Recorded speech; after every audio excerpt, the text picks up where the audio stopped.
So the neck, you went back into the game with a neck roll, right? Yeah, I had to go in the locker room, get that Bobby Boucher out there, and come back out and help the team. And how was it playing with that neck roll or with the injury? I mean, Yeah, playing with the neck roll was kind of difficult, man. I couldn't look left or right. I had to turn my shoulders and whatnot. Just something you got to do, though, The times call for what the times call for, and I had to do what I had to do to get back on the field. How are you feeling now with it? I'm feeling straight.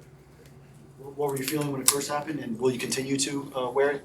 When I first hurt my arm, or when I first put the neck roll on. It was because of the arm first, sure. Yeah. So I had, came down, hit somebody, and then just happened to get a stinger, and my arm was on fire. That's why you see me run off the field, pulling my arm sleeve down because my arm was on fire. And then I had the neck roll on. When they first called me in the training room, we gotta put a neck roll on. I was obviously against it. I was like, nah, I'm not trying to do that. I'm not trying to look like Brock Osweiler or something. But I was like, you know what, forget it. I might as well. If that's what I got to do. So came out there, neck roll, and then it was just, it just is what it is. Man coverage was kind of hard because I couldn't really turn my head or anything like that. But other than that, it's just another part of the game. More equipment is what it is. I'm doing something on Christian Wilkins, and I'm wondering what it's like to play behind him, and if there's a difference this year and previous years. Josh Boyer said that his snap percentage went up from about 60% previous years to 80% now because he plays the run and the pass so well. But what do you notice about Christian as a player and as a person? I'd say as a player first, Christian is probably the most schedule-based and process-based individual we have on the team. You see him doing the same thing day in and day out, week in and week out. Continue to organize himself accordingly so that he's always ready for game day. And even on game day, he does the same thing over and over again. So I always know that he's going to be locked in. I always know that he's going to be prepared to go out there and play at 100%, 110%. As a person, Christian is by far, one of my favorite people in the building. He's always bringing you a positive attitude. Always, ready to attack the day and joke around when needs to be joke around. But Christian is a hell of a competitor, but definitely a better person. Jevon, you called out the fans on Instagram Live. I want to see about them switching up. What is it about the difficulty pleasing this fan base? But when you win, and when you lose, they're hard on you. It's not so much for me personally, because people are gonna waver regardless. I was on Instagram Live on Quick Draw Jet. It was just on my other account, but I was mainly talking about people on Tua. Tua's been balling all year. You know what I'm saying? And we're in the NFL, which is everybody's getting paid for a reason because everybody's an elite competitor. And so there are going to be games where sometimes the other guy getting paid on the other side of the ball is going to have an advantage, and gets the best of an individual. And so when Tua is out there balling and doing his thing, he's getting all the love. He has one game and now he's the worst quarterback in the league.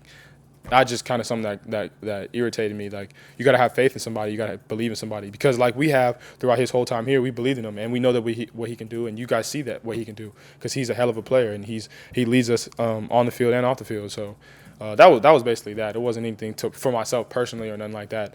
Somebody asked me if I was finna cry or nothing. I was not finna cry. I was just laying down because I was laying down. Laying on the floor. You come inside, chilling, whatever. But man, yeah, I was just y'all just ride to it. That's our guy, you know what I'm saying? So it is what it is.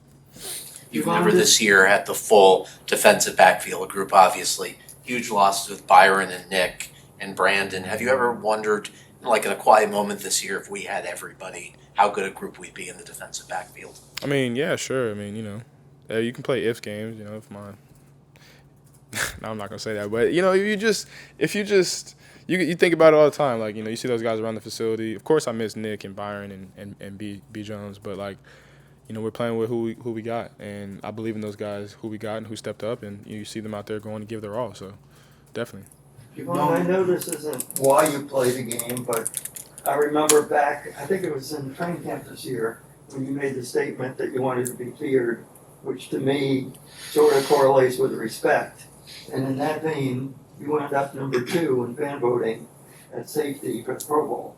Does that mean anything to you? Does that tell you that you're starting to get that level of respect in your young career? Yeah, I mean, I would think so. I mean, I think it's pretty cool that people respect me. I respect him. Give me respect, give you respect. But no, yeah, I think that's cool. You know, I think for me personally, it's just recognition is dope, especially from peers and people that are elite competitors that, you know, compete at such a high level and you watch them throughout your whole life, even as like a young kid. Like after the game, like I'm looking around to go say what's up to players that I've seen, and like Diggs came up to me and was like, "Yo, bro, great game," and so like me like going to find them and them walking up to me like at the same time, that's always something that I'm like, damn, like that's sweet. You know, Jordan Poyer, same thing. Teron Johnson, same thing. Like seeing that kind of stuff and like people coming up to me, it kind of gives me like, damn, all right, cool. Like I respect them. They also respect me, and they see me as a good player in the league. Because that's what I want. I want to be respected, and I want to be recognized. And if I'm recognized and I'm being respected, that means I'm playing well. And I'm going to continue to try to play the best I can. Because I want to be the best, of course. If you're competing at this level and you don't want to be the best, then you kind of just floating. And I got a direction and I know what I want to be. So, but that is definitely cool though, for sure. That is definitely cool. You've known Verone for a long time. How have you seen him grow just since the time he got here as an undrafted rookie to now playing on the final The confidence and maturity for sure, definitely. He's back there having to kind of control the helm now. He's back deep, free safety, and I see a lot of what I did last year and what he's doing now. And it's funny being in the position I'm in, watching him go through what I went through last year, trying to give him the little pieces, ins and outs of how he could improve himself and how he could help me improve myself along with him playing together. And it's kind of weird because like usually in college we were free safety nickel, but now we're like free safety strong safety, so we got to be even more in sync than we were before. But nah, man, I just I love that he's out there and he's doing what I was doing and doing what everybody else is doing on the field, is living their dream playing in the NFL. It's like there's nothing better than being able to say that you were going to do something when you're a kid and going out there and doing it, and he's doing exactly that at a high level too. So definitely. So to clarify, the neck is fine, but the neck brace or roll was worn because of an arm injury? Oh yeah, my neck is fine. Yeah, my neck is fine. Spinal cord looking all good and everything straight like that. But it was just preventative, and you want to make sure that you're taking care of yourself and being protective. So, yeah, I might rock the Bobby Boucher. It is. I might have to do it. I don't know, but we'll see. Jevon, you have the nickname Snowman. I'm just kind of curious where did that come from. It's actually very simple. So if you on the iPhone, the emoji, it looks like a snowman. Like the emoji snowman, it looks like a number 8. I wear number 8. Plus, I'm from Canada. So, like in special teams meeting last year, Coach Crossman was like, snowman. And then Mac Hollins called me snowman in the podium interview like this. And then it just kind of, I just ran with it. I was like, all right, cool, yeah, snowman. I was looking up who's a snowman. I think it's like a UFC fighter or something like that. I think isn't Brock Osweiler or something like that? Or somebody, Brock Lesnar, I think, is the snowman. Yeah, Brock Lesnar. And Jeezy, too. Yeah, shout out Jeezy. Two Osweiler references. Brock Lesnar, my bad. Brock Lesnar. Jevon, some players talk about one game at a time and focus solely on that game, but the playoffs are looming, and I'm wondering how you balance that excitement of the playoffs with focus on Green Bay. Like, is there room to think about playoffs, or is it solely Green Bay right now? I mean, we're about to play Aaron Rodgers.